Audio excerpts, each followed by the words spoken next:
किसी विद्वान ने कहा है, जीवन जीने के दो सबसे अच्छे मंत्र हैं। पहला, यदि कुछ मिल जाए तो उसे प्रभु की कृपा समझो, और दूसरा, यदि ना मिले तो उसे उनकी इच्छा मानकर स्वीकार करो। नमस्ते। आज मैं आपके साथ एक प्राचीन काल की प्रेरणादायक कहानी साझा कर रहा हूँ।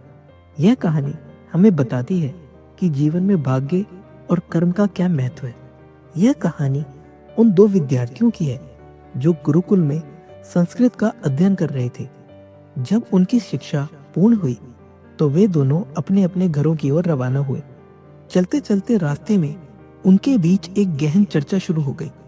पहले विद्यार्थी ने एक संस्कृत श्लोक सुनाया, देद भुवाल फिरत लीलाम ना विद्या नच पौरुषम। इसका अर्थ है, जब राजा देता है तभी भाग्य बदलता है, वरना ना विद्या काम आती है ना पुरुषार्थ। दूसरे विद्यार्थी ने उसी श्लोक को थोड़ा परिवर्तित करके इस प्रकार सुनाया, फिरत लीलाम देद भुवाल ना विद्या नच पौरुषम। इसका अर्थ है, जब भाग्य बदलता है तभी राजा भी अनुकूल होता है, वरना ना विद्या काम आती है ना पुरुषार्थ। अब सवाल यह था कि दोनों में से कौन सा श्लोक सही है, किसका दृष्टिकोण जीवन के लिए अधिक उपयुक्त है। दोनों ने फैसला किया कि इसका समाधान राजा के पास जाकर किया जाए। दोनों विद्यार्थी राजा के दरबार में पहुंचे और अपनी अपनी बात राजा के सामने रख दी। पहले विद्यार्थी ने कहा, राजा की कृपा से ही भाग्य बदलता है, जबकि दूसरे ने कहा, भाग्य के बदलने से ही राजा कृपा करता है। राजा ने उनकी बातें सुनी। हालांकि राजा को पहले विद्यार्थी की बात अधिक प्रिय लगी, क्योंकि वह राजा की प्रशंसा कर रहा था। लेकिन राजा को यह भी लगा कि जनता के सामने अगर उसने अपनी प्रशंसा के आधार पर निर्णय दिया तो लोग उसे घमंडी समझ सकते हैं।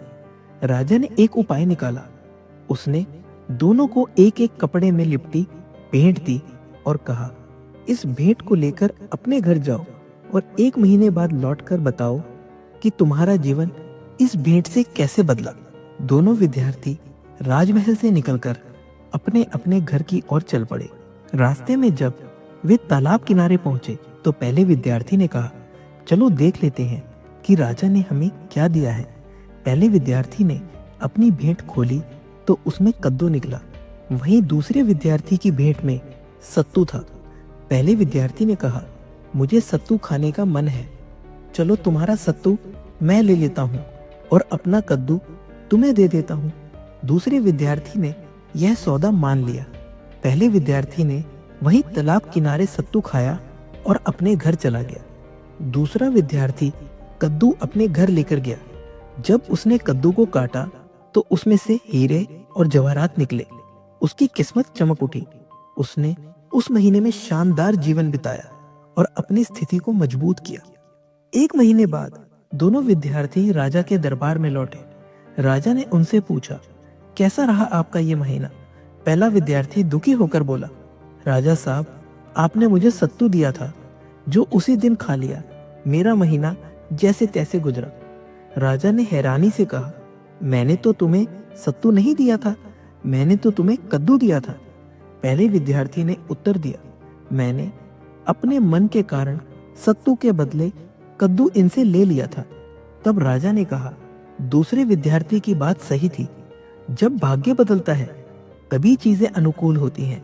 तुम्हारे कर्मों के कारण वह कद्दू तुम्हारे हाथ से चला गया और भाग्यवान व्यक्ति के पास पहुंच गया। इस कहानी से हमें यह सीख मिलती है कि भाग्य और कर्म एक दूसरे के पूरक हैं। भाग्य तभी साथ देता है जब आप अपने कर्मों को सही दिशा में लगाते हैं। हमारे ग्रंथों ने भी यही सिखाया है कि जो जैसा कर्म करेगा उसे वैसा ही फल मिलेगा।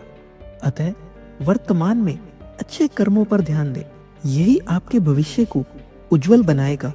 तो दोस्तों, इस वीडियो के लिए इतना ही। मिलते हैं अगले वीडियो में। अपना ख्याल रखिएगा। जय श्री कृष्ण।